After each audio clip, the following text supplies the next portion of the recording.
Good morning, everyone. Good morning, our mayors and all of our incredibly supportive business leaders to the Business Leaders Breakfast. I'm not at City Hall, so I don't have my gavel. I need y'all to help me out a little bit. It's early. Actually, this time of morning, in my life, it's still yesterday, but that's a whole nother story. I want to thank everyone here for being here this morning. Really thank the Business Council for continuing to help our cities flourish as good centers of business and enterprise. I want to ask our CEO and Executive Director, Tom Cochran, to provide a few remarks. Thank you.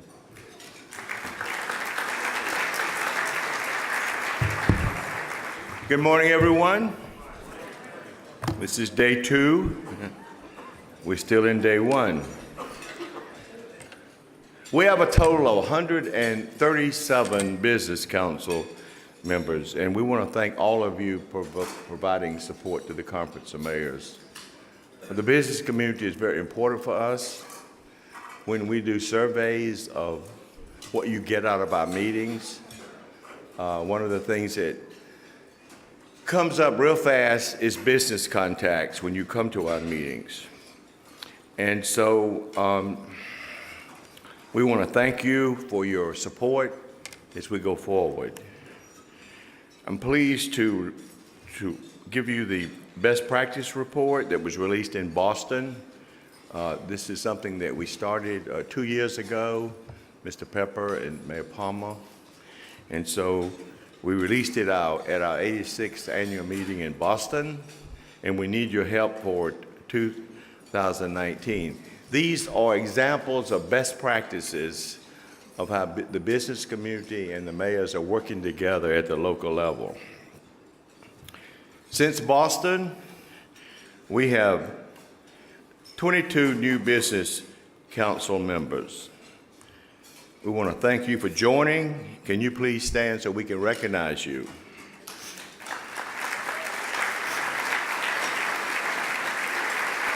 Thank you, thank you, thank you, and welcome to the United States Conference of Mayors. We have 19 members of the Business Council who have been with us for 15 years. And we want to recognize you, so thank you for your continued support. Please stand so we can recognize you.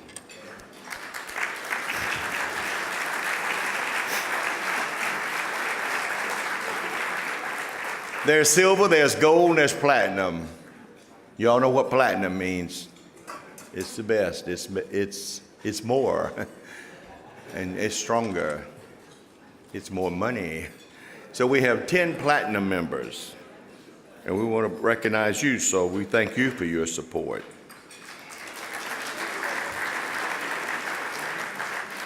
In any organization, since Moses came down from the mountain, we have a steering committee that helps guide us through the year. And so we appreciate you very much, and we ask all the steering committee to please stand.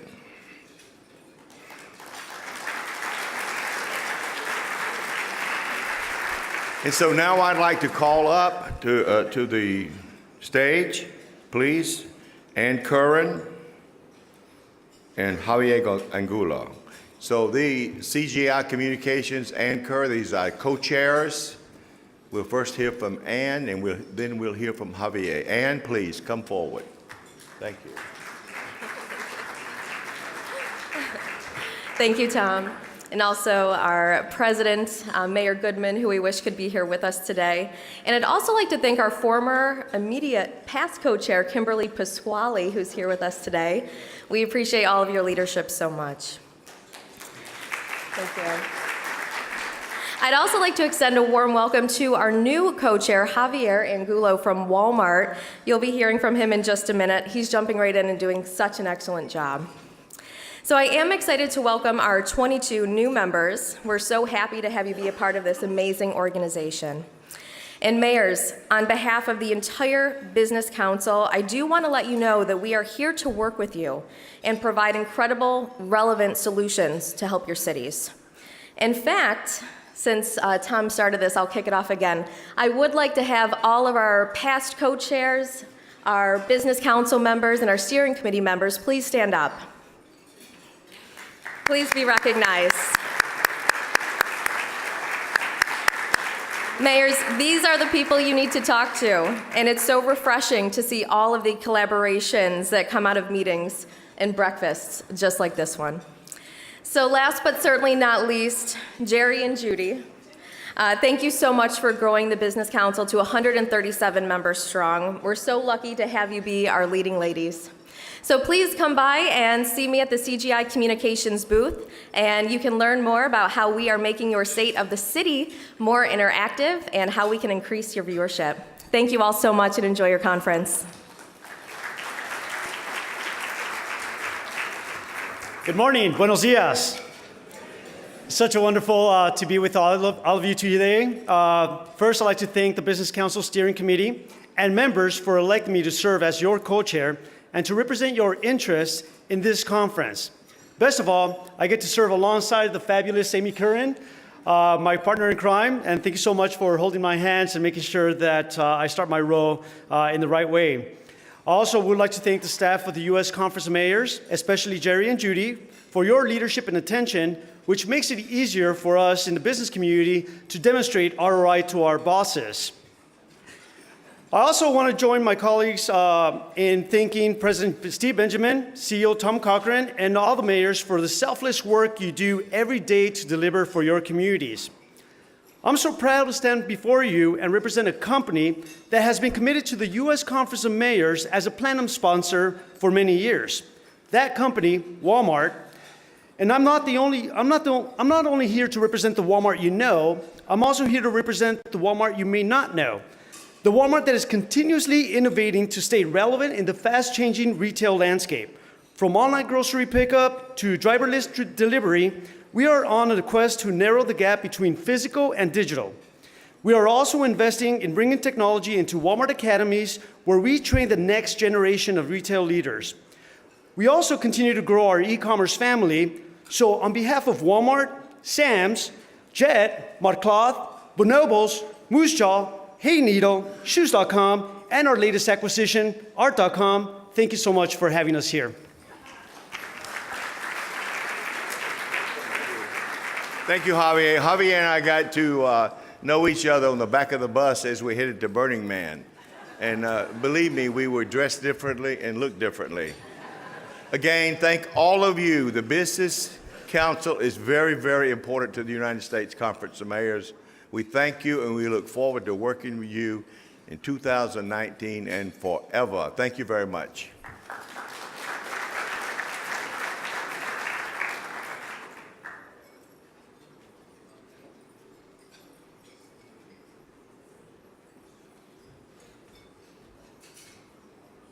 I want to say thank you to Amy and Javier for their leadership on the Mayor's Business Council Steering Committee. We look forward to the continuing work with you and also all of the other steering committee members in the future. I want to thank the sponsor of today's breakfast, Target Corporation and Starbucks Coffee Company, and ask them to come to the podium for a few remarks. To offset the to offset the environmental impact of your travel to today's meeting, Target purchased 895,000 pounds of carbon offsets from TerraPass. That's worth applause, guys. That's the equivalent of planting 10,500 urban trees. A leading provider of verified carbon offsets, TerraPass uses money from offset purchases to fund U.S.-based renewable energy and methane capture projects. So it's my pleasure to introduce our lead sponsor, Jennifer Silberman. Jennifer is the Vice President for Corporate Responsibility at Target. She leads the company's commitment to create positive social, economic, and environmental impact in the communities and local and global that Target serves. She has direct responsibility for the company's corporate responsibility efforts and initiated and launched Target's Future at Heart enterprise strategy. Jennifer. Thank you. Thank you very much, Mayor Benjamin, and good morning, everybody. On behalf of everyone at Target, I want to begin by thanking all of you for your commitment to public service. It's an honor to be here with you today, including our co-sponsor and longstanding partner, Starbucks.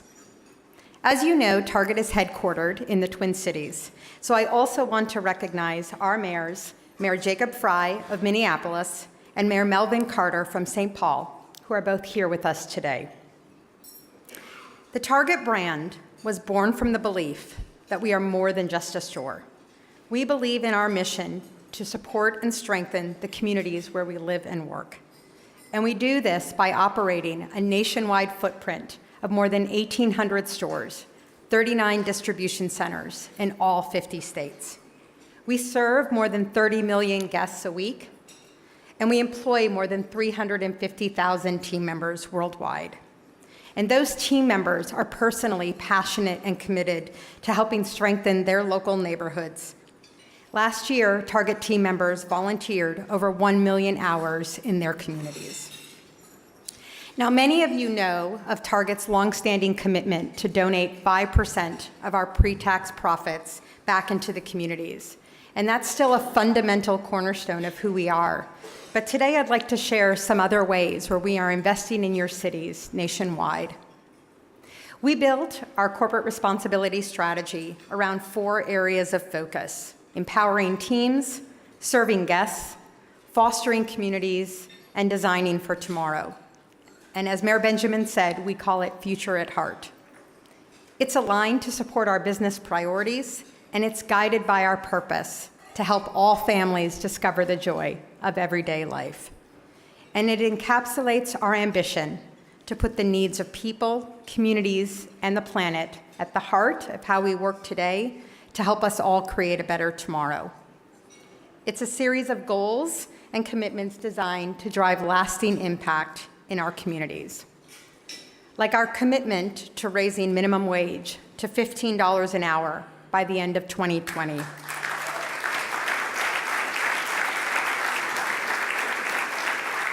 Like our current expansion in your cities nationwide, where we're opening several dozen stores a year in urban neighborhoods as we work to better serve the urban guest.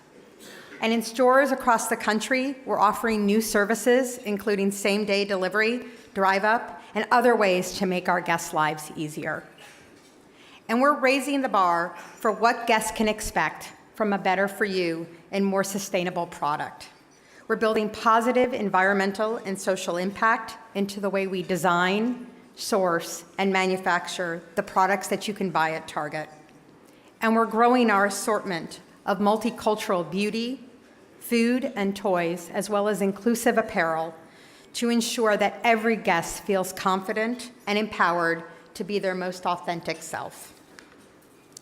And as we design our business for tomorrow, we're committed to designing and operating the most sustainable buildings in retail, reducing our greenhouse gas footprint, setting science-based climate goals, and working with industry partners, policymakers, and other stakeholders to accelerate a transition to a low-carbon economy. And with a nationwide footprint of stores, distribution centers, and headquarter locations, we can actually have a big impact. We're the top corporate installer of solar in the United States. We've added EV charging stations to stores in 20 new states by the end of 2020. And we've hit our goal to reach Energy Star status in 80% of our stores 3 years early. Like many of you, we are working towards sourcing 100% renewable energy in our domestic operations, as well as increasing the use of renewable energy.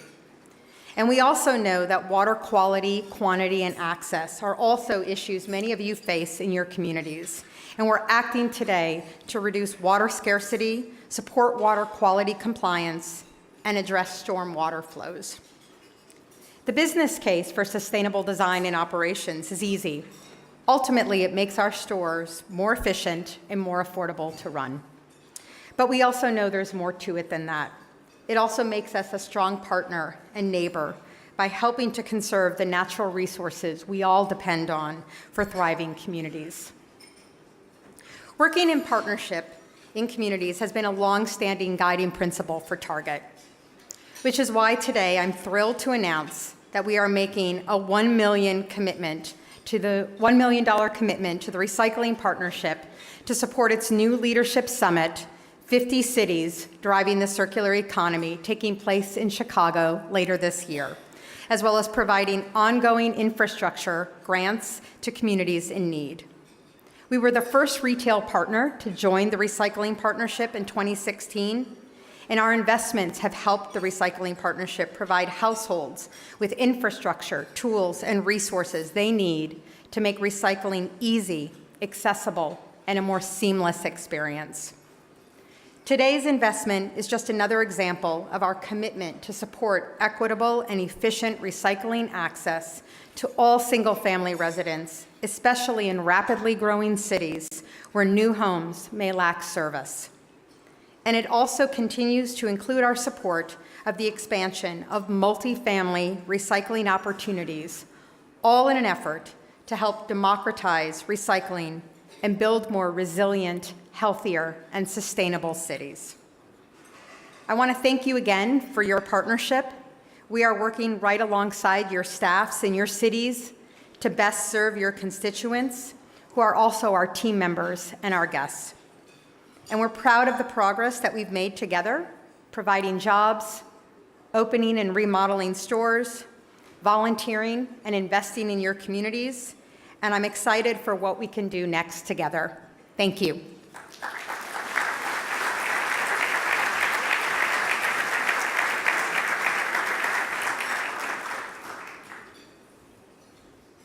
Thank you so much, Jennifer. Next, we will hear remarks from Starbucks Vice President for Global Public Policy and Government Affairs, Sulima Espinel. Sulima spent a decade serving in various roles for the U.S. government. Most recently, she served as Special Assistant to the President and Associate White House Counsel for the Obama administration. She also worked for the U.S. Senate Committee on the Judiciary as an Assistant U.S. Attorney for the District of Columbia as well. Sulima.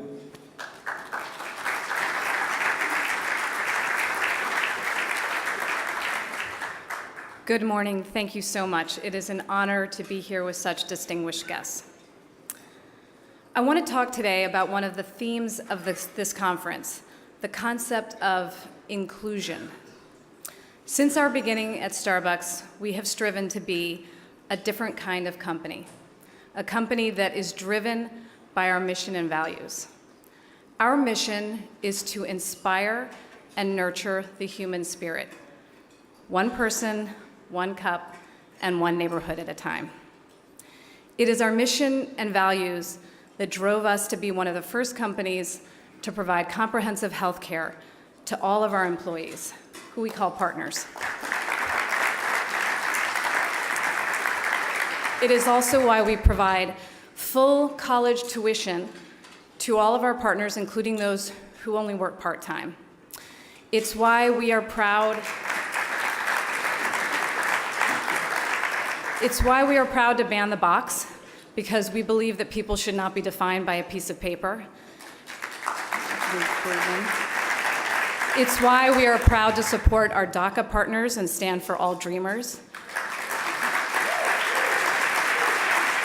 And it is why we have hiring goals for veterans and military spouses and opportunity youth, because we truly believe that treating all people with respect and dignity is core to what we are trying to achieve in our stores, the concept of a third place where everyone feels welcome. After the incident in Philadelphia last year, we realized that we needed to take a step back and understand how we could best uphold this commitment to create a culture of warmth and belonging. On May 29th, we closed 8,000 stores so that 175,000 partners could have a conversation about race, bias, and our recommitment to the concept of the third place, that concept of creating a culture of warmth and belonging. That training is open source, and we truly hope that it will be of value to other retailers, elected officials, and anyone who is concerned today with this idea of creating welcoming and inclusive public spaces in our communities. We knew from the beginning that May 29th was just a first step. And since that time, we have been engaging with experts, civil rights leaders, elected officials, and people who truly believe that this is a fundamental concept that we need to focus on today, this idea of welcoming and inclusive spaces. Based on those recommendations, we engaged under the leadership of the former Attorney General, Eric Holder, Covington and Burling, to review our work to promote equity, inclusion, and diversity in all that we do. Yesterday, we published that full report. We truly hope that you will review it and provide us your feedback and your counsel. We believe that it is important for us to share our progress on the path forward, but we also equally believe and understand that it takes the partnership of elected officials, community leaders, and other like-minded organizations who are concerned with creating inclusive and welcoming public spaces for us to bring to life what we are trying to achieve in our stores, which is a culture of warmth and belonging for everyone who walks in the door. And we truly hope that you will continue to partner with us on our path forward. Thank you.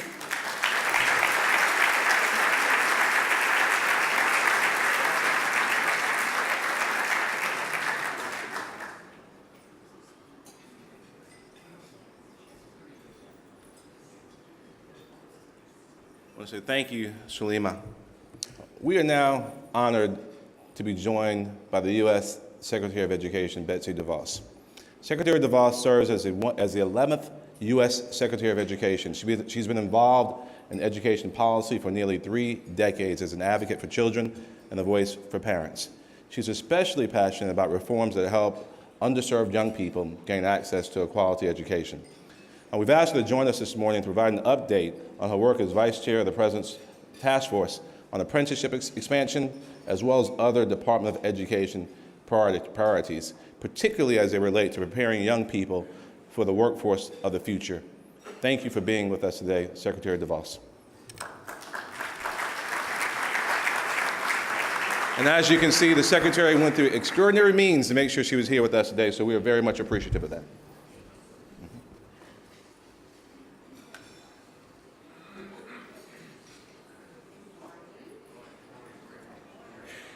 Thank you so much, Mayor Benjamin, for your kind introduction. Good morning, everyone. I will take a moment to explain my different means of transportation for arrival. Okay. Thank you again, Mayor Benjamin. I'll take a moment to explain my arrival, different mode of transportation to arrive. I had a bike accident 3.5 weeks ago, broke my pelvis and hip socket. And my doctor daughter reminded me, Mom, the hip socket is part of the pelvis. And I said, I know, but it has its own name, the acetabulum. I need to be off my leg and left side for 3 months. So it's a little bit of a long recovery, but I'm very pleased to be here with all of you this morning. It's great to see some familiar faces. I was here last year, and to see some new ones and hopefully meet some new ones. I was active in local politics and policy for many years, so I know firsthand your leadership role is important to your communities and the people you serve. I've always believed solutions are best developed by those closest to an issue, by states, by communities, and by families. And mayors have a unique role in those ecosystems. In my current job, I naturally think a lot about all things education. Education is perhaps the most local issue there is. It starts with the family. And yet, those closest to their own children and to local schools and teachers seem to be often the least empowered. Parents know often that they need different solutions for their different children. They know we need to rethink education. We live in some of the most exciting and opportunity-filled times ever. Over the past 100 years, we've seen significant advances in technology, medicine, travel, just to name a few. But through all these changes in our homes, in our workplaces, and in our communities, approaches to education have largely remained the same for too many American students. Right now, there are over 7 million unfilled jobs in the United States. Last year, when I was with you, there were 6 million. The demand for skilled workers has grown.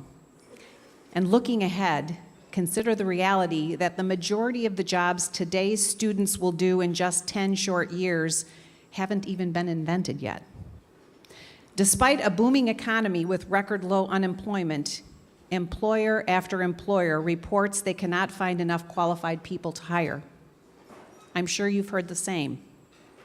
There's a disconnect between education and the economy, just as there's often a disconnect between a child and the school they're assigned to. Too many students are unprepared for successful careers today and beyond. And too many are treated more like commodities instead of as the individuals they are, each with unique abilities and aspirations. As mayors, you have an important opportunity to build relationships between employers and educators. Today, giant silos exist between educators and employers, between students and success. But students are better prepared for what comes next when their teachers learn from and partner with their community's builders and doers. In that vein, I was pleased this administration and Congress came together to pass what we call Perkins 5. This new law is good news for those who want to break down those silos. It gives states, districts, and community colleges more freedom to decide how to use taxpayer dollars to prepare students for success. And as mayors, this year you have a critical role in helping your state shape its Perkins plan. For the first time, the law urges you and other local leaders to regularly evaluate student needs and how programs are meeting those needs. Most of you likely work with your community's economic development team. Most of you probably know the business leaders in your community well. And you certainly know your communities better than anyone in this town. You know what kinds of people are needed for new businesses that are opening or expanding in your communities, and you probably know a few folks who, with additional education, could thrive in some of those jobs. You all want your communities to grow and prosper. So you must play the important role of bringing together education and industry. That demands a rethink. I've talked a lot lately about rethink. Some ask why that's necessary. Well, education is the least disrupted industry in America. And let's not kid ourselves, it is an industry. The one-size-fits-all approach is a mismatch for too many kids. Every student is different and therefore learns differently. And education is too siloed. Pre-K, K-12, CTE, community college, higher ed, etc., etc. The rest of the world we know is not siloed. So by rethink, I mean this. Everyone question everything to ensure nothing limits students from being prepared for what comes next. You may ask, who is everyone? Well, everyone is everyone. Students themselves, students of every age, parents, grandparents, educators, faith leaders, administrators, business leaders, servicemen and women, community leaders, workers of every kind, elected officials, everyone. And what is everything? Well, everything is everything. Where, when, how, what, and why we do things today, and everything about what we could or should do differently. Here are a few questions to consider. I hope you pose them in your own communities when you get home as well. Why limit educators? Why assign kids to schools based on their address? Why group kids by age? Why force all students to learn at the same speed? Why measure learning by hours and days? Why suggest a college degree is the only path to future success? Why believe education stops at graduation? When it comes to rethinking career and technical education, I urge you to begin by asking why CTE is siloed as career and technical education and not just considered education.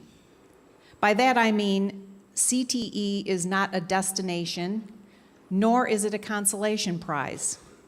Career and technical education is as valid and important as other pursuits of study in a student's lifelong learning journey. That notion is widely embraced elsewhere in the world. I recently visited a number of enterprises in Switzerland that educate and employ apprentices. And I continue to be inspired by the fact that more than 2/3 of Switzerland's high school students pursue their learning through apprenticeships. As a person who herself thrives on hands-on or experiential learning, I would have loved those opportunities when I was in formal education.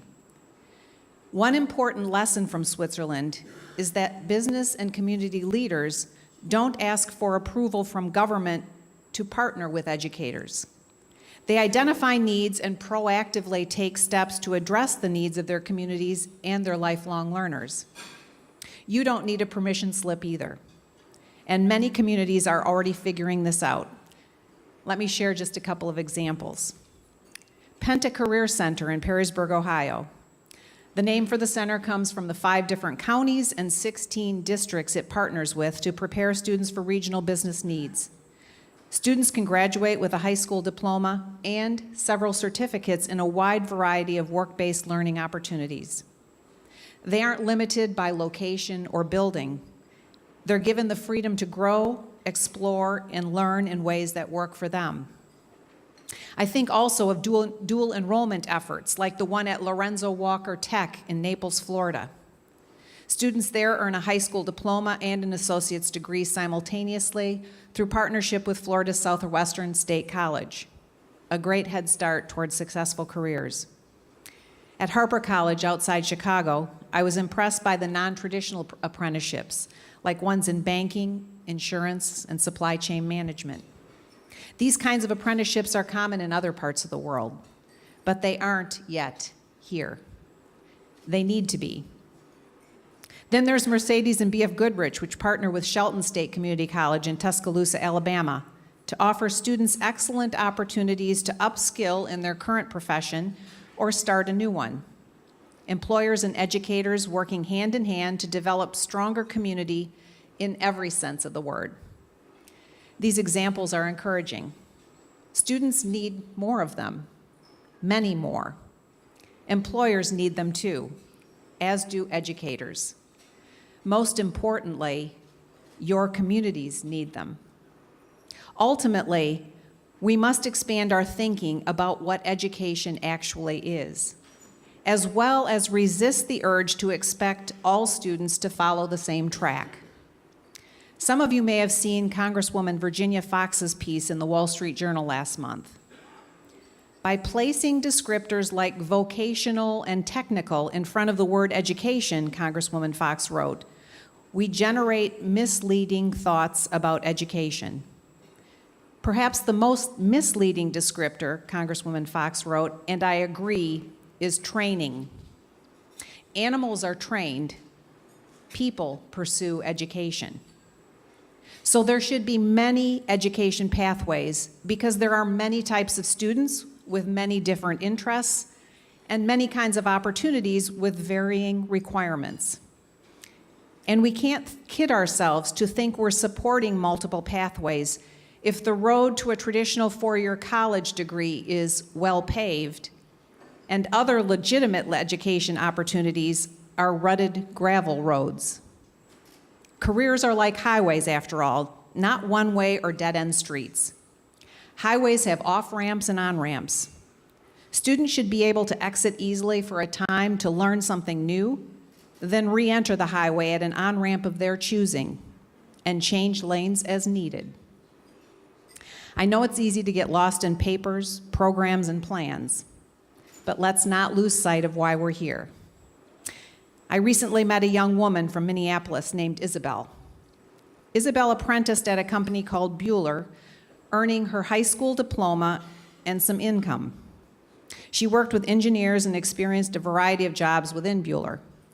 Isabel's apprenticeship launched her on an early trajectory to success.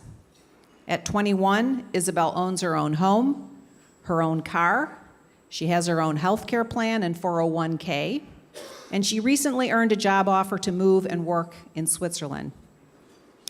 We owe students who today don't have opportunities like Isabel's to rethink education, to aim as high as students do, and to be bold for their future and ours.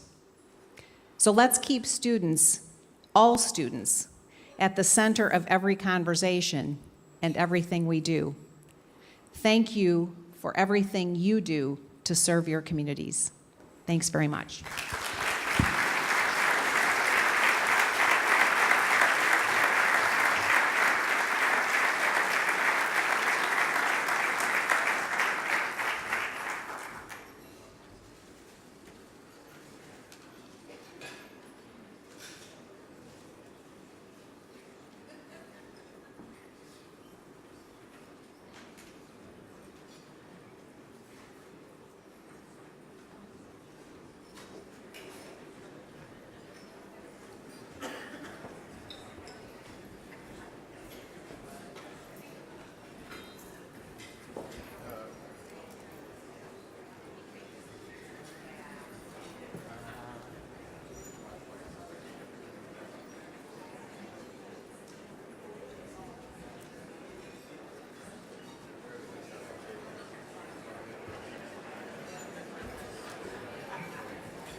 I want to thank Madam Secretary for being here with us today.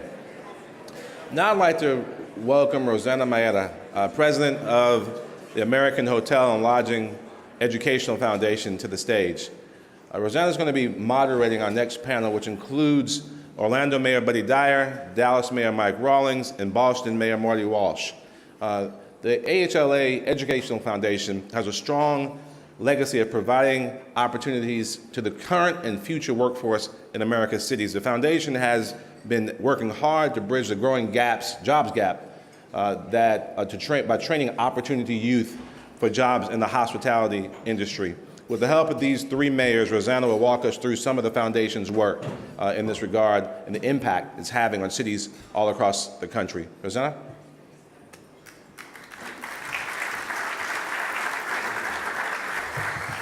Good morning. I'm so honored to be here today to lend support to this fantastic event.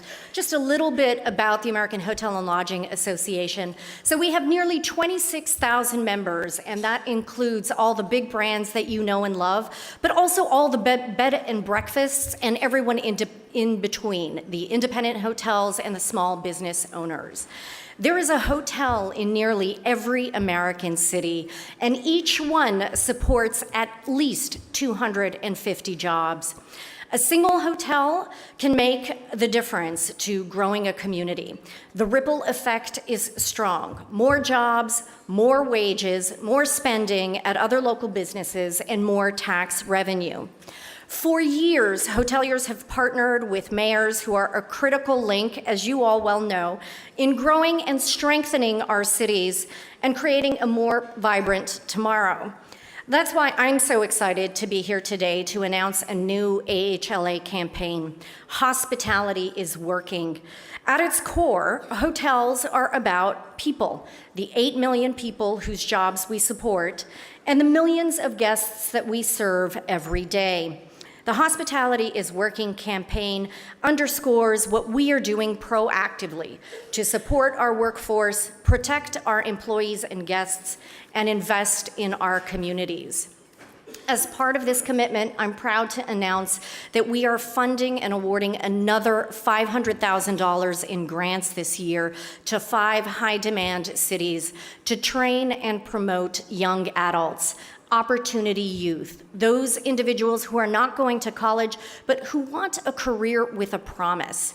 As part of this effort, we are hoping to train 8,000 young individuals over the next several years, and that will build on a commitment to enroll 50,000 new apprentices and certify 125,000 employees and job seekers. Shortly, we'll hear from 3 mayors about how hospitality is working in their cities and how we can work together to continue to advance both our economies and our people. When you're in the business of people helping people, that starts with investing in your own. Hoteliers are committed to innovative training and development programs that expand and upskill our workforce. We offer more than just a job. It's a path to a lifelong career. There are few industries where you can really start at an entry-level position, be it a bellhop or front desk agent or a housekeeper, and move up the ranks to CEO. Indeed, half of our hotel general managers, and even so many of the CEOs who are running global hotels today, started in entry-level jobs. For our industry, hospitality is working also means the care and support that we provide to those working in the industry every day. I'm proud of our leadership on safety and security.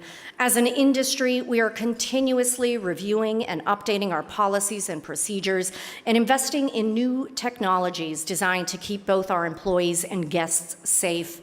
And we partner with national experts in sexual harassment, human trafficking, and workplace safety. Last September, we announced an unprecedented 5-star promise.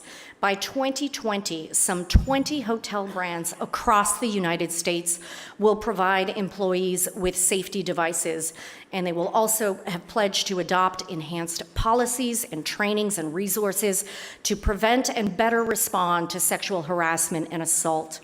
We will continue to work tirelessly to ensure hotels are safe for all those who work and visit them. Hospitality is also working in our communities, powering our local economies. As you well know, every day we are serving 5 million guests who walk through our doors, the doors of our property. Our guests are your guests.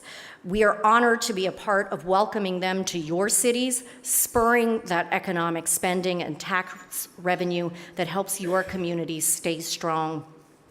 The American dream is alive and well in the hotel industry, and we're eager to partner with you to make your cities even stronger and more economically vibrant. And so with that, I'm excited to introduce our panel to talk a little bit more about programs that are helping us together strengthen our workforce. These mayors need no introduction, and so with that, I call on Mayor Martin Walsh of Boston, Mayor Buddy Dyer of Orlando, and Mayor Mike Rawlings of Dallas.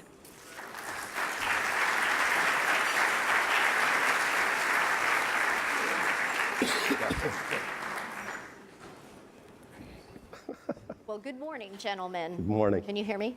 Thank you so much for joining us. I think one of the things that we hear so often from our members is that their single largest concern is the tight labor market.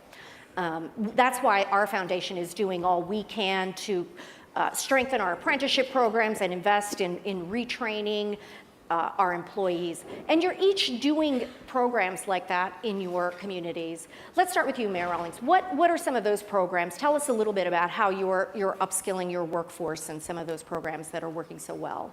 Well, we've got a unique situation. JP Morgan Chase, I found out, told us we had about 20,000 jobs going unfilled every year at a livable wage, and we were not filling those jobs. So we've got to go back and realize this is a generational issue. So my focus has been highly on education and make sure that we've got the kids ready when they get out. The next is how to partner with businesses and to make sure we're clear about what they need and they get trained in high school and early college. And then lastly, to go after some of the root causes that keep those kids from getting those that training. And we put a whole new program in place just this last year called the Child Poverty Action Lab to deal with some other systemic stuff. And we're going through them kind of step by step. We're getting everybody aligned. The businesses are very aligned because they know this is a big issue for them in the long term. and then making sure the education and our college system is providing those services. So, look, it's not going to happen next year. But first of all, I think this is a good thing, right? Wages are starting to go up. People are getting jobs, but we got to make sure they're trained and it works out for them. Right, so short and long-term Yep. plans. Mayor Dyer, fastest growing city, what are some of the programs that are working so well for you? So since we're talking about hospitality and hotels, why don't I talk about a specific program that I think will bring a smile to your face. About 4 years ago, we started a program called the Opportunity Jobs Academy, and we recognized that we had a group of youth that come from difficult backgrounds that either wanted to work or needed a job and didn't have the ability to do that. We worked with our after-school all-stars programs. I think a lot of mayors and cities have after-school all-stars, and put together a program that taught, it's an 8-week intensive program that gives life skills, so financial literacy, time management, anger management, how to get dressed, how to be on time, and then probably the most important factor is to have a mentor. And we're directly tied in with the hospitality community, so it's largely hotels and restaurants who need entry-level workers. We're one of the fastest growing communities in the country, and yet we have a lot of jobs that are unfilled, especially in the hospitality industry. So we match them up with mentors that had like backgrounds, and they can talk to them about how maybe they came up the same way they did and got an entry-level job, and now they're in a management job, and it has led into a very good partnership between the hospitality industry and our after-school all-stars programs. We're in 4 high schools right now, and I didn't hear all your remarks, so I don't know if you announced that you're going to help us expand the program substantially and supercharge it. So We're going to be in a number of other high schools starting next year. We're very excited to be partnering with you on that program. In fact, when we ask our members to rank which cities have the tightest labor market and where they really need people, Orlando always ranks at the top of that list. So thank you for that terrific program. It's something that I know our members will benefit from. But Mayor Walsh, you're also working on some learn-to-earn programs. Do you want to tell us a little bit about those? Yeah, we are. Our unemployment rate in Boston is 2.4%, the lowest in the history of our city. So, and that's over the last 3 years, 4 years, the number's gone down every year.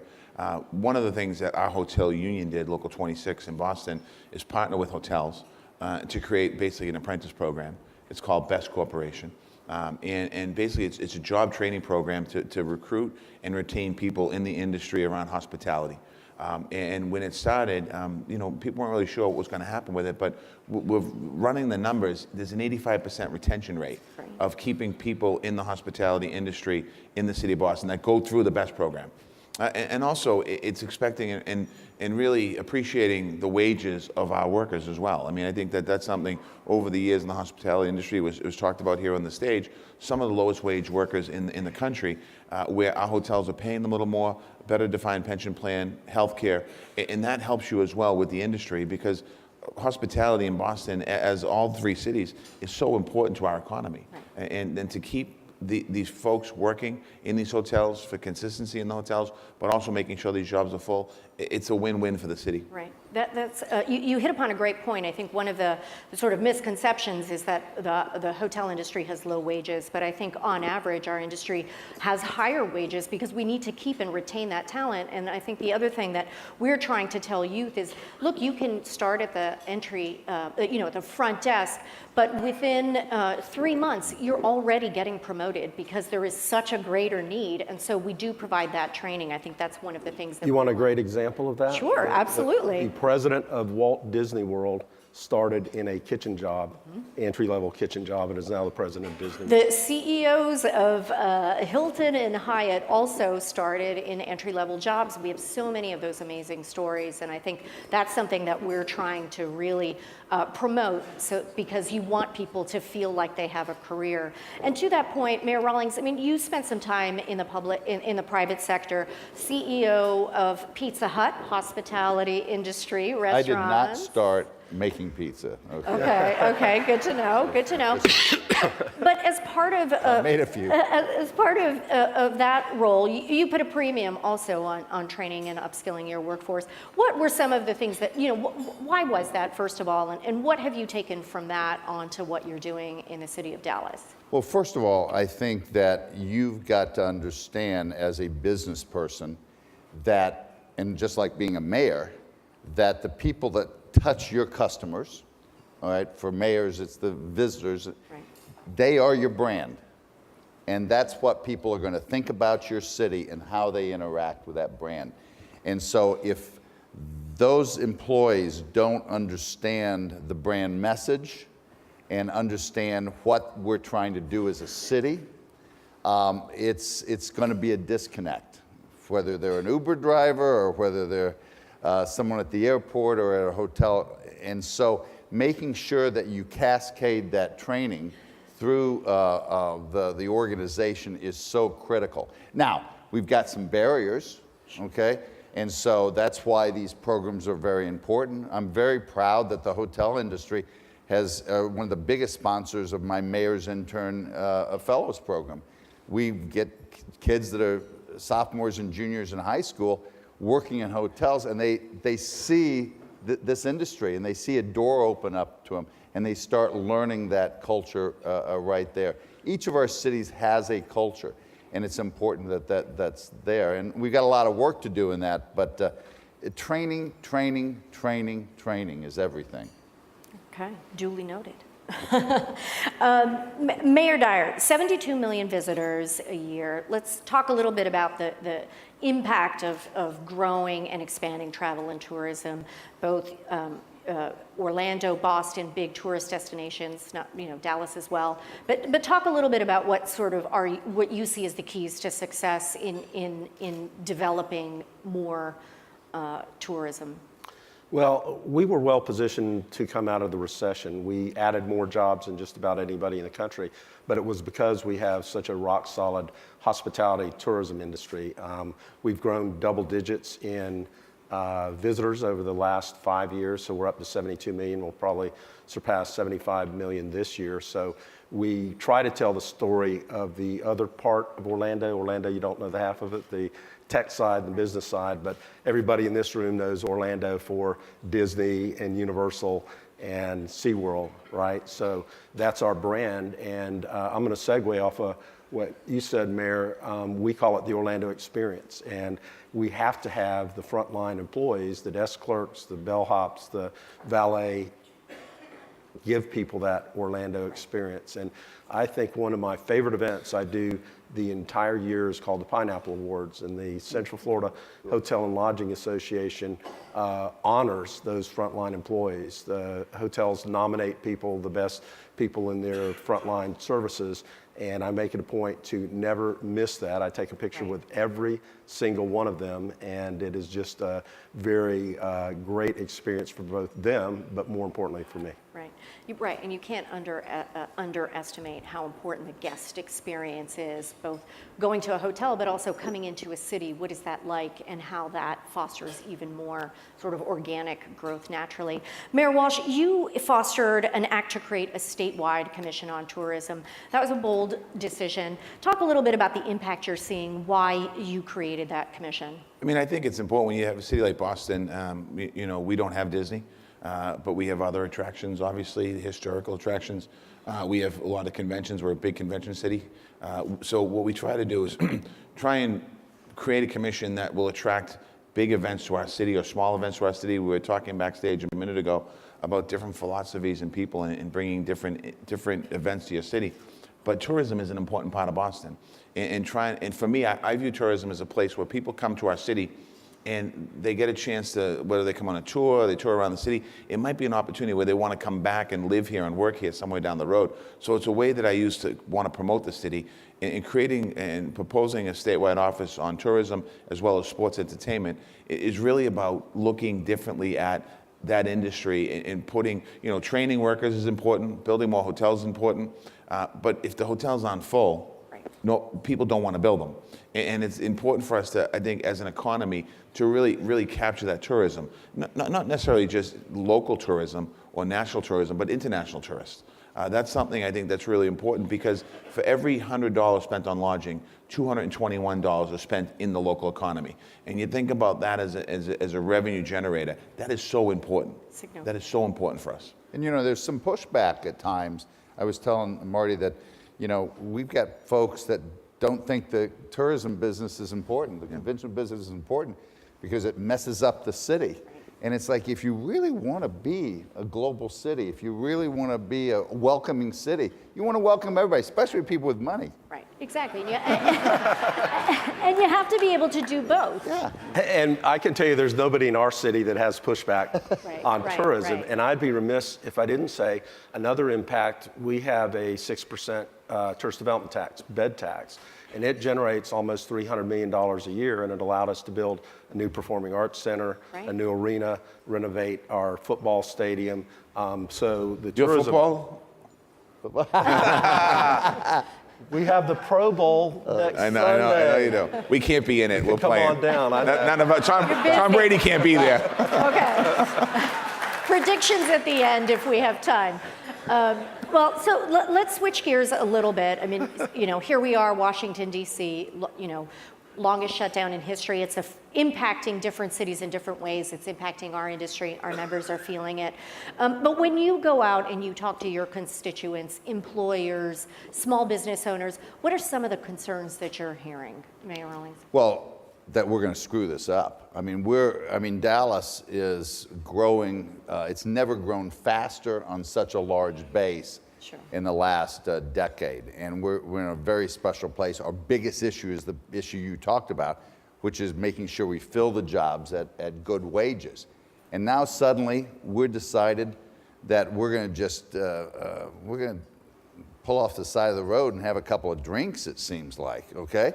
And we can't do that. I mean, we got hay to make, and we got to keep going. And I think that's the concern, because trust me, the tourism dollar and the convention dollar and the business travel dollar is the first one to go. Yeah.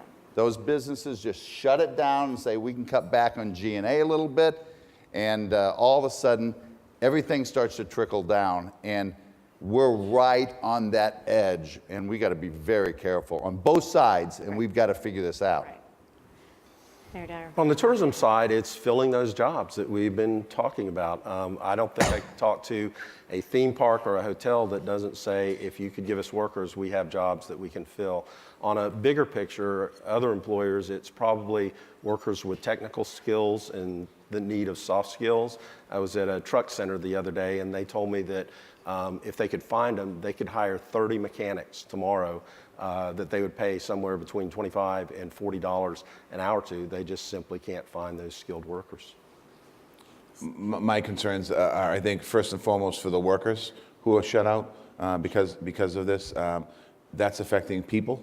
That's affecting their mortgages and their rents, and we heard about it yesterday. The next level is it's affecting contracted work that's happening in cities across America.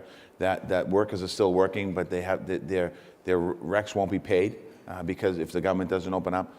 It's starting to affect, I think, indirectly our economy. We're starting to see an erratic stock market right now, and what Mayor Rawlings said, what's happening, what we're concerned about, the first dollars to go out and I'm concerned about, the sustainability long term and what this is going to do. I mean, I was in the legislature before I was the mayor, and I said this on the radio earlier today.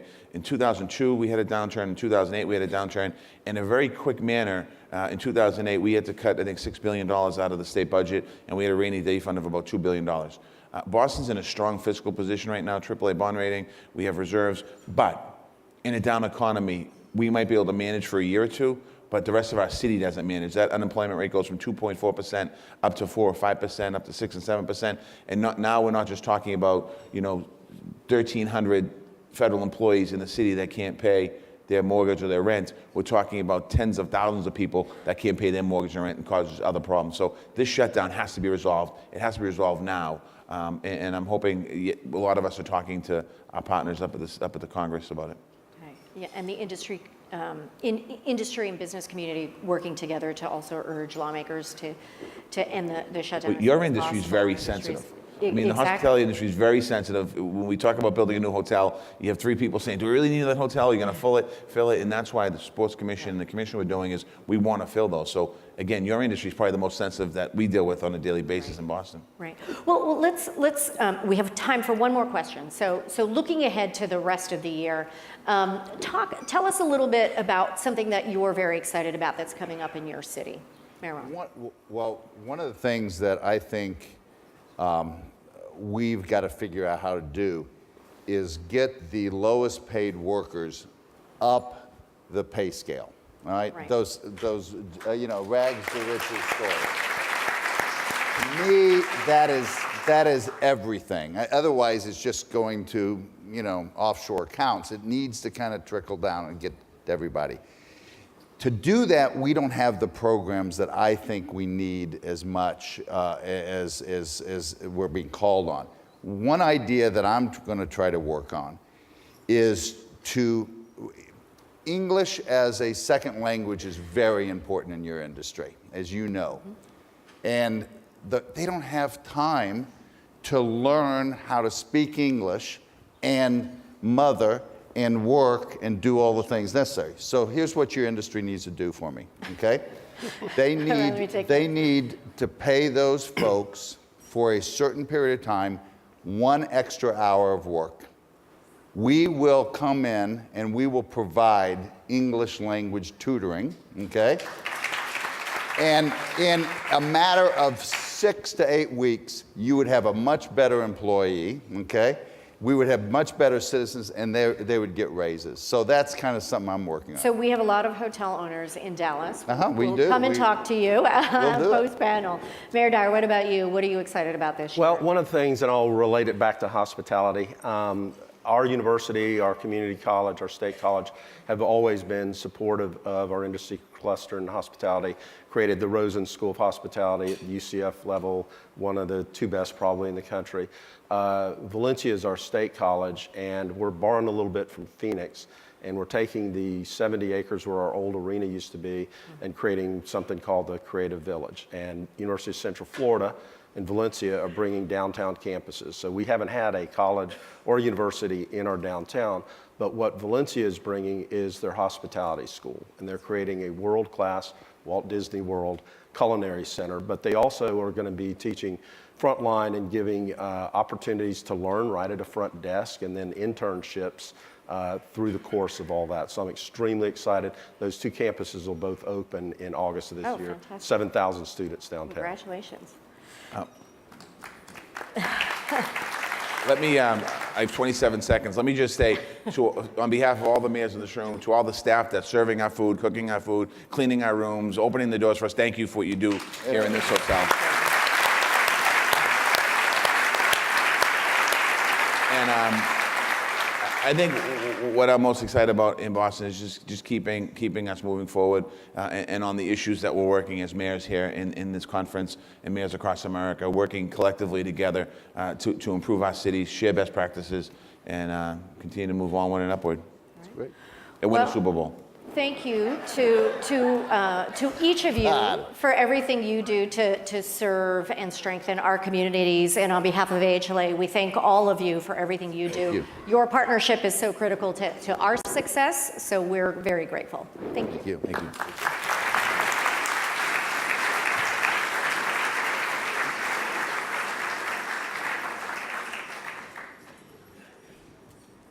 Thank you to all of our panelists, a great discussion. Before I move on, Mike Rawlings, do not leave the stage.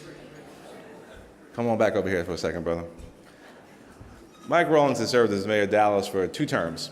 He's going to be leaving office before our summer meeting. As a former CEO, Mike has been an invaluable member of our executive committee of the U.S. Conference of Mayors. He's led on the issue of education excellence. He hosted an amazing annual meeting of our organization in 2014. But Mayor Rawlings is more than a man of business or of politics. We saw the nature of his heart when he led the city through the tragic events of July 7th, 2016. We were able to join him in solemn remembrance of the murdered 5 police officers, as well as injuries to 9 other officers and 2 civilians. Mayor Rawlings later said that the attack had the capability to tear our city apart, to divide residents along racial lines, to spark tension over gun rights, but the mayor said his city instead unified. Something amazing happened in the days and weeks that followed. We saw unity, we saw love, and we saw grace. Would you guys please join me in thanking Mike Rawlings for his service to the city of Dallas and to the United States Conference of Mayors.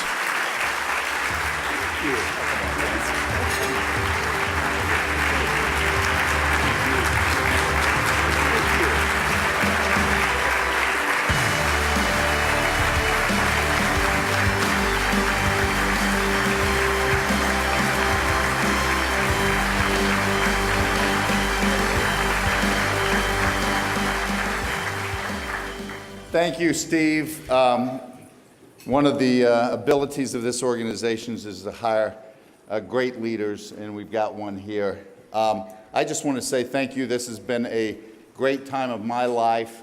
A shout out to all our Texas mayors and being involved in this organization.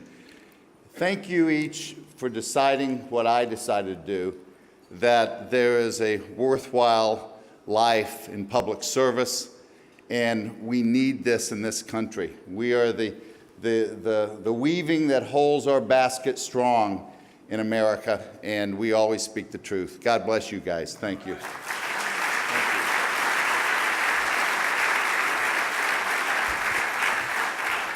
Well, thank you again, Mike, for your leadership and your service.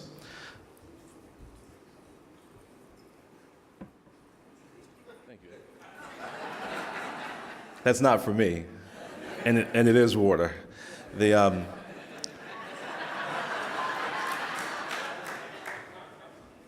Our next speaker, so excited to have him here today, is fighting to solve cancer, fight cancer, solve economic inequality, strengthen diplomacy and global engagement, and continuing his role, his favorite role, as a family man. Vice President Joe Biden is one of the most distinguished public servants alive today. He started in local government, just like us, as a county councilman in New Castle County, Delaware. As a senator, he chaired both the Judiciary and Foreign Relations committees and led the way on the passage of the Violence Against Women Act.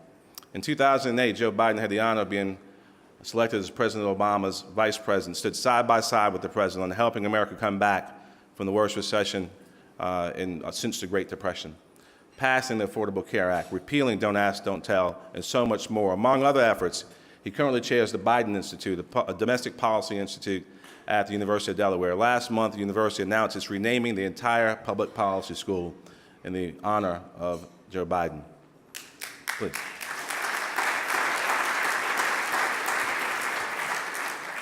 I'd like to personally thank Vice President Joe Biden for going to bat for the nation's mayors during his time in the Senate, his time in the White House, and still today. It's my pleasure to introduce the 47th Vice President of the United States and our friend, Joe Biden.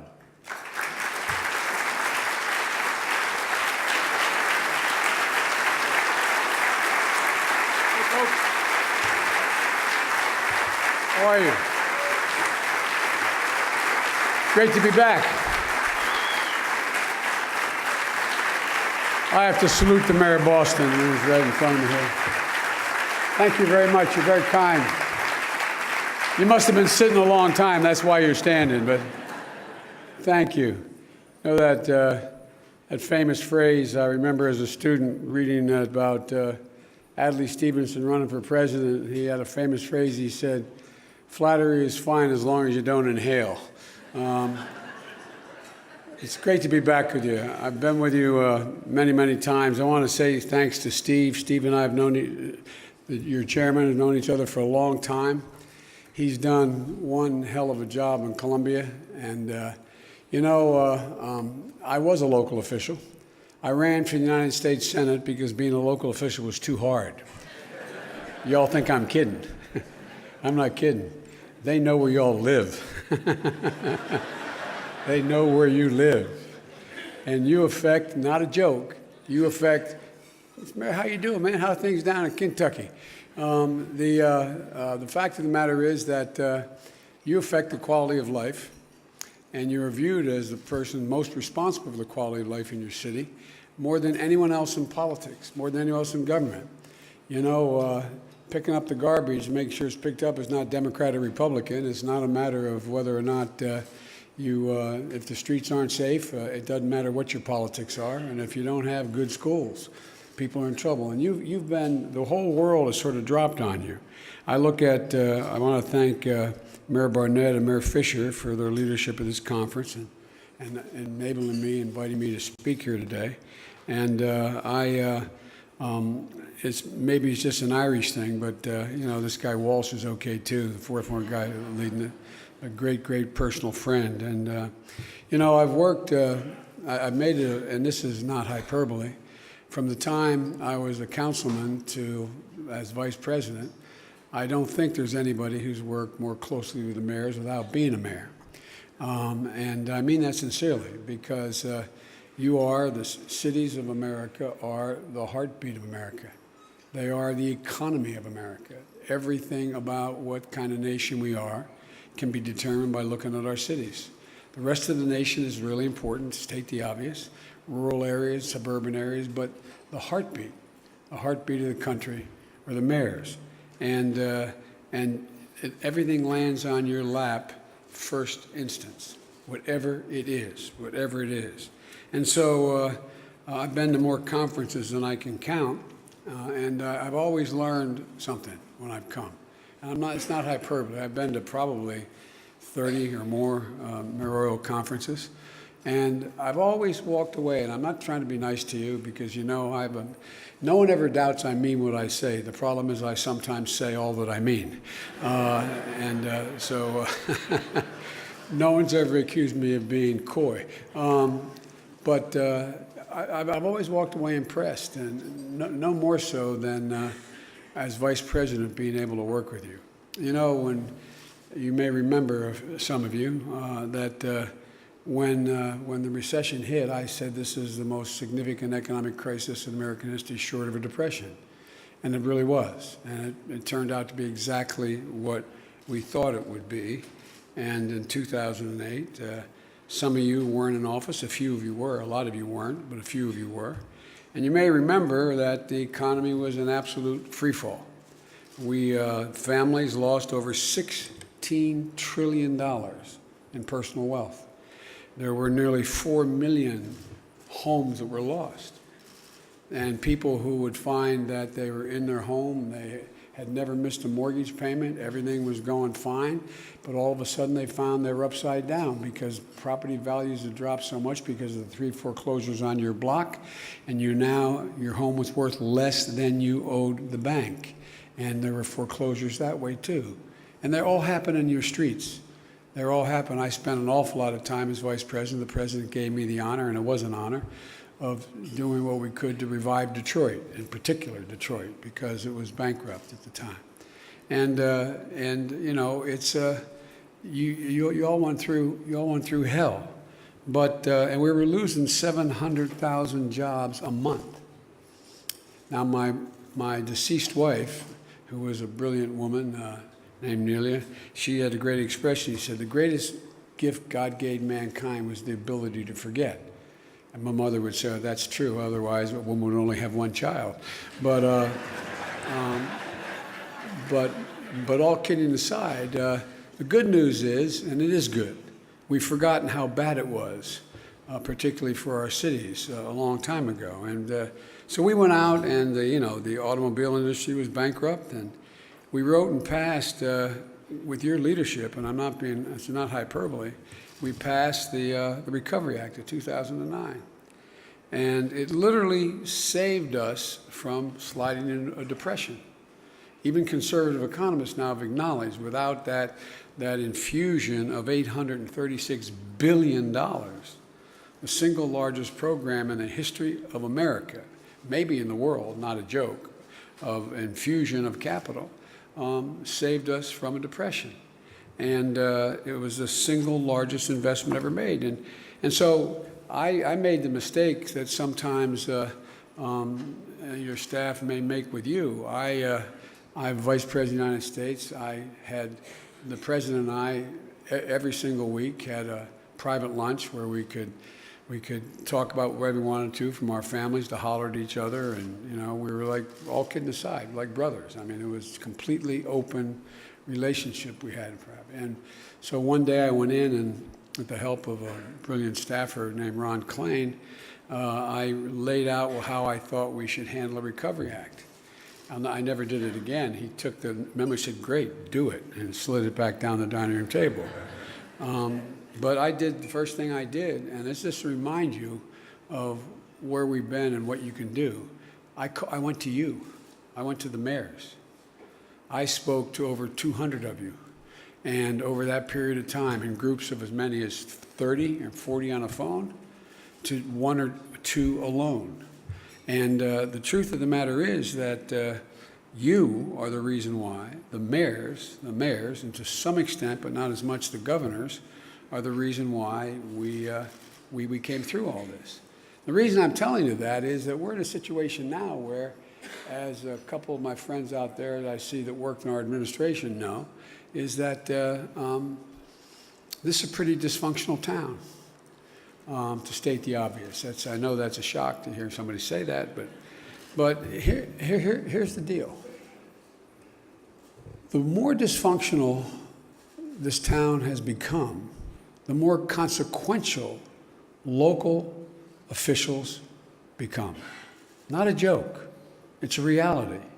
It's a reality. All the innovation in America is coming from the governors, the mayors, the county executives.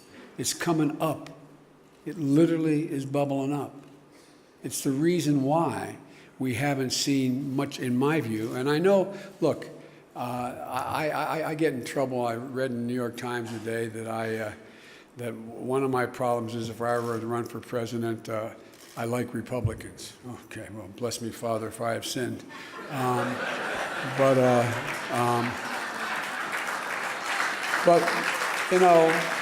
from where I come from, I don't know how you get anything done. I don't know how you get anything done until we start talking to one another again. There was a big article today, Fred Upton. I went out and spoke at an event, and he was there, and I praised him. And he was in a race, but I praised him about the fight against cancer. His vote and his ability to join me in there's a Cures Act that was passed that was it turns out over $8.5 billion to fight cancer. And it mattered, save people's lives. And he stepped up, he and 3 other Republicans stepped up and helped us pass it. And so I acknowledge that, and now I don't know what I am.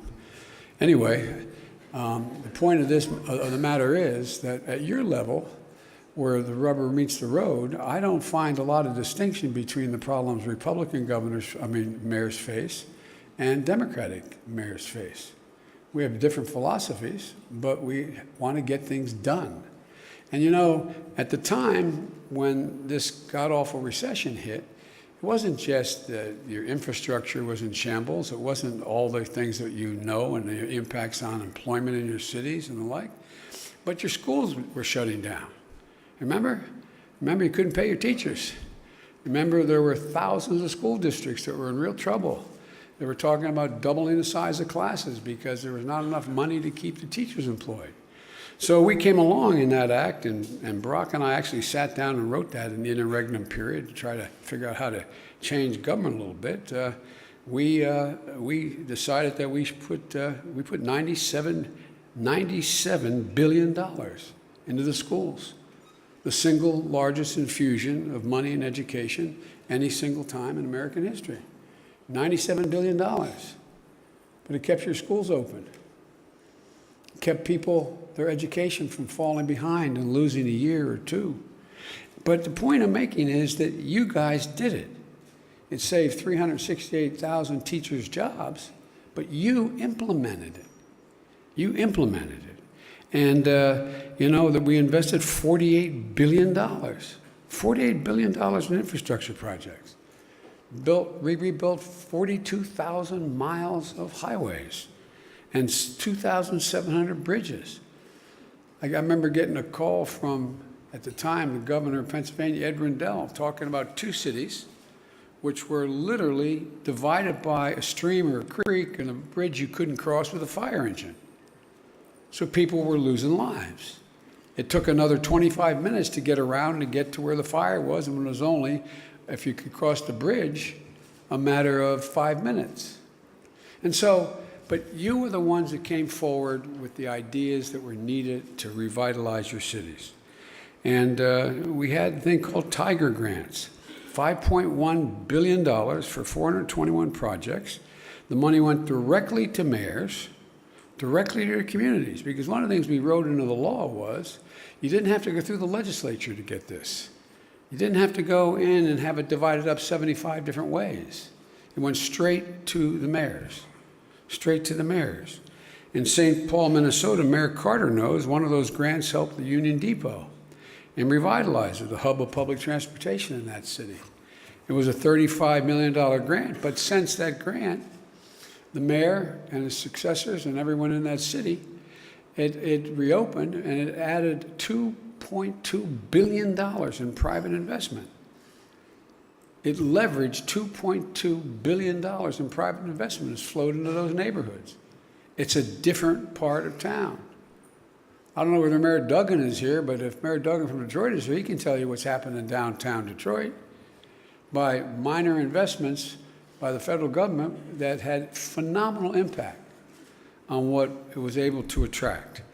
And the point of, you have, like I said, you have, at the depot, you now have a farmer's market, a new minor league ballpark, families go out there on the weekend. Look, and again, the nonpartisan U.S. Government Accounting Office did a study about how well you all manage the money we gave you.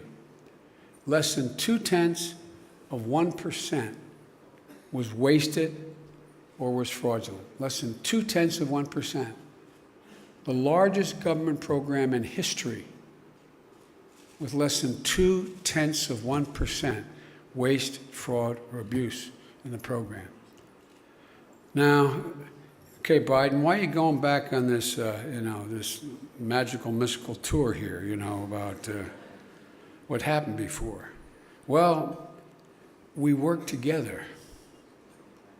Recovery Act required us, Democrats, Republicans, presidents, vice presidents, mayors, senators, governors, to work together because our back was against the wall. And the end result of this was we'd have 75 straight months of economic growth, the longest in American history. That added 15 million jobs. You brought the unemployment rate down. You brought the unemployment rate down from 10% to 4.8% by 17, and it's now down even lower. The point of raising this is, in order to get something done, I know where to go. We should know where to go. We got to go to the mayors. Got to go home. Not a joke. And two, we got to remember, which bothers me today, I know I'm referred to when we're in the White House as a White House optimist, like as my grandfather would say, like I fell off the turnip truck yesterday. I'm there longer than all of them. But the reason I'm optimistic, I know the history of the journey of this country. And folks, we're walking around with our heads bowed too much. Walking around with, oh my God, how can we handle these problems we face? What are we going to do? We're in real trouble. We are in trouble, but we've been in so much more trouble in the past. And there's a simple proposition. The American people are capable of doing anything. Give them an even chance. And they've never, ever, ever, ever let us down. And that's why I'm coming to you. Because the fact of the matter is, we need to reestablish this partnership which has fallen by the wayside. I don't know how many times you've been to the White House. I don't know how many times you've had the White House intervene to come tell you how they're going to help the cities. Maybe a lot, I hope. But I haven't seen much of it. It's like we've divided the country into pieces. How can we be one America if we continue down this road? I don't care what your party affiliation is. This isn't just a partnership between the federal government and city governments. It's a partnership with the private sector as well. Embedded in the Recovery Act was the single biggest investment in clean energy in the history of the country. $90 billion. It leveraged $150 billion in the private sector money. The investment helped create hundreds of thousands of clean energy jobs in the years that followed. By the end of the administration, we were generating 30 times as much solar energy as you did and creating energy jobs at a rate 12 times faster than any other sector of the economy. And a lot of it was happening with you. Mayor Caldwell, you know what it meant to people of Honolulu. You're leading the nation right now in solar per person, solar watts per person. You don't have to go through your tough neighborhoods and wonder why the asthma rates are higher, why in fact there's more illness, why in fact there's still lead paint in the wall, that mercury makes a difference whether or not you are going to extend your life or limit the time of your life. You guys see it. You know it. You don't have to be a scientist. You know what happens. You know what the plume off of the energy plant, what it does to neighborhoods, what it does to people. But you see it every day. You see it in hospital admissions, in your hospitals. Look, folks, the fact of the matter is that this is all within our wheelhouse. You know, we went out there, we more than triple wind generation. Today we generate wind power for 24 million homes. There's no reason why we can't quadruple that virtually overnight. This is no longer rocket science. We figured out how to have solar energy as cheap per kilowatt produced as gas. We helped install 16 million meters in your cities and towns to make it easier for people to save energy. Weatherize millions of homes, saving $3,000 a year for people. Most of us come from neighborhoods where we weren't all that wealthy. We're not necessarily poor. But let me tell you something. $3,000 a year means the difference between you can pay your insurance, keep your kid in a community college, whether or not you're going to be able to get that new sink, whether you have to put 4 new tires on the car. I don't know where these people live. They don't live in the neighborhoods I grew up in. And we weren't poor. We lived in a nice neighborhood when suburban sprawl was occurring. 3 bedrooms, split little house, 4 kids and a grandpop. But it was safe. We had good schools. But I tell you what, it mattered whether you had an extra $1,000 a year or $2,000 a year. Very practical things. So what we did was, when these investments we made, we understood along your urging, and I don't know how many mayors I sat with in large groups talking about this as an opportunity. Help me change my streetlights. I can save X amount of energy. Help me move to having all my buses run on propane or natural gas. Figure out a way to help me figure out how to do blah, blah, blah. And it's mattered. It's had a profound impact. 10 years ago, we knew we needed a green revolution. We understood the urgency in terms of people's health, in terms of economic growth, in terms of the quality of life. And with you all, we put the country on a path. We reduced carbon emissions from power plants by 1/3. That was the goal in the next 10 years. Increased renewable energy by 30%, with the goal of being able to do it by 50 and then 90% within the near term. There's no reason that in 2025, all of North America can't get half its electricity from non-polluting sources. It's within our grasp, but for special interest. We need to reset these goals for our children and our grandchildren. The administration has walked away, but there's no reason we can't pull us back on the path. There's unanimity in my party. The vast majority of Republicans agree, and they support the goals as well. They got more of a political problem, and not being a wise guy. They got more of a problem with an administration. But every single one of you knows that investing in clean energy gives your city a chance to grow and create jobs. But you also know this is about more than that. It's about a matter of survival. The threat posed by climate change is existential. You know, the first meeting we had in what we call the tank over in the Pentagon, Barack and I, as new president and vice president, getting briefed. You know what the military said our greatest security threat is? Global warming. The military. The military. Simple reason. Sea levels rise a half a foot or a foot. You have tens of millions of people migrating. That's how wars start. That's how Darfur started. It matters. And you're seeing elements of this in your city, and I see it in my own state. Delaware has the lowest average elevation of any state in the country. We're an average 60 feet above sea level. Our State Department of Natural Resources, in conjunction with the feds, and the Environmental Control Agency, said by the end of this century, that's a long time, so it's hard for anybody to fathom that, 8 to 11% of my state will be underwater. Homes destroyed, jobs lost, towns off the map. I was down in Rehoboth Beach, Delaware. Some of you from this area may know where that is on the ocean. And when the EPA report came out talking about how sea levels are rising, next thing I see, literally the same day, is the National Realtors on the air saying, we've heard these warnings before, don't worry, buy on the beach.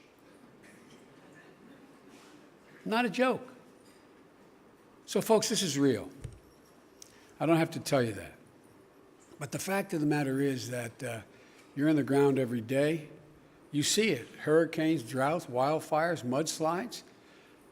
Mayor Adler, you saw it in Austin. Record rainfall led to sediment clogging up your city's water treatment system. That didn't happen before. You saw it in Denver, Mayor Hancock, where last year the heat wave was so extreme, it was literally deemed dangerous for people to be inside without air conditioning. Our government's almost recent report found that heat stress and drought kill off up to a quarter of our corn, can kill off up to a quarter of our corn and soybean harvest. What's that going to mean for you mayors from the Midwest, from Iowa, from Kansas, from Nebraska? What happens? What happens in Dubuque when John Deere has nothing to plow? Not a joke. EPA has spoken. They've laid all this out. Our scientists have spoken. There's no dispute about this among scientists. Since when did we become science deniers? The United Nations told us, whether you agree with the exact number, that we have 12 years to act before it's irreversible. So say it's 10 years or 20 years. Nobody's disputing if we fail to act, we're going to have a more serious problem. Until the world is destabilized by food and security disasters, until they lose trillions of dollars in the fallout, until devastation we've already seen a terrifying glimpse of becomes the new normal, maybe that's the only thing that's going to change people's minds. But I believe, and I hope you do, that we have to put the country back together.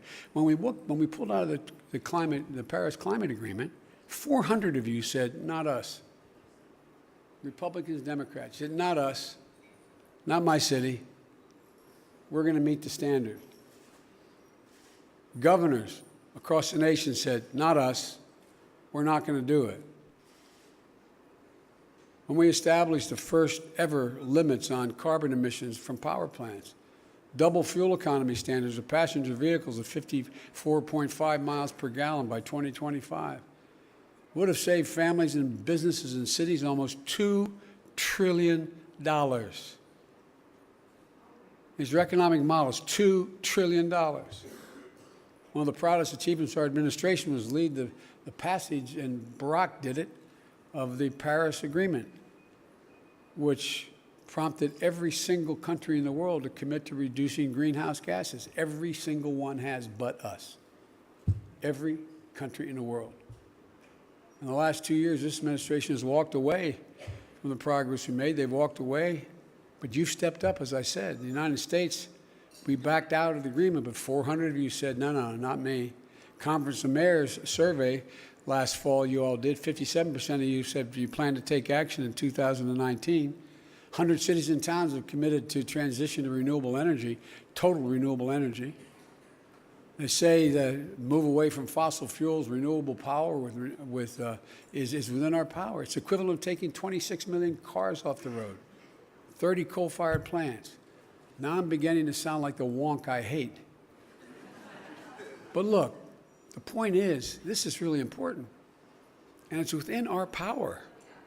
It's within our power to stem this erosion. You know, you've banded together to purchase more electric vehicles, to provide cleaner air, to reduce oil dependence. Last year, the 1 millionth electric vehicle was sold in the United States. 10 years ago, when we rescued the automobile industry, today Ford and GM are intent on being the world's leaders in electric vehicles. How many of you have taken action to put recharging stations in your city where your parking meters are? 48 electric vehicle charging corridors in American highways Barack and I laid out before we left. But just like we opened up gas stations in the 1920s, we need towns to lead the way as well, city and towns.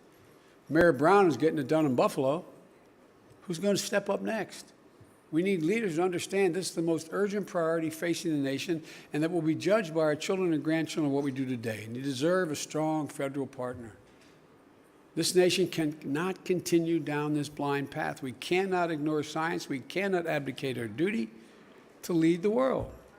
We can't stand alone in ignorance while every other country in the world signs on to the agreement. Because the simple truth is the American people are with us in this issue. Democrats, Republicans, Independents, they understand the realities. The younger generation understands it even more. And they're demanding action. So my plea to you is hang in there. We need you. Your little Horatio at the bridge, attempting to hold back the threat that is to wipe out the progress we've made and the commitments we made. I'm telling you that help is on the way. This position cannot be sustained. But you are the key. You are the key to keeping it from sliding all the way back to what it was before you did all the things you did during the Recovery Act. Together, I'm absolutely confident we can do this. And folks, parting comment. I think we got to start to begin to believe in our people again. They're tougher than you think they are. They're ready to do great things. They're looking to be led. Every one of you, my guess, was raised like I was, to believe there wasn't anything you couldn't do, knowing the damn thing in the world America couldn't do. This is the United States of America, for God's sake. It's time to lift our heads up, man.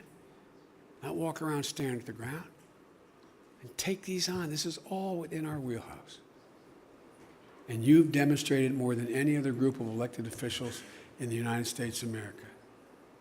God bless you for what you do, and may God protect our troops. Thank you.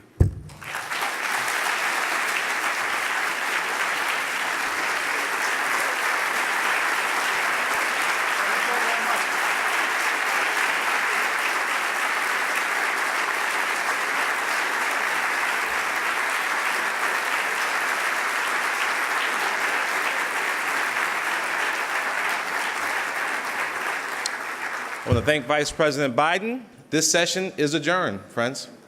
All right.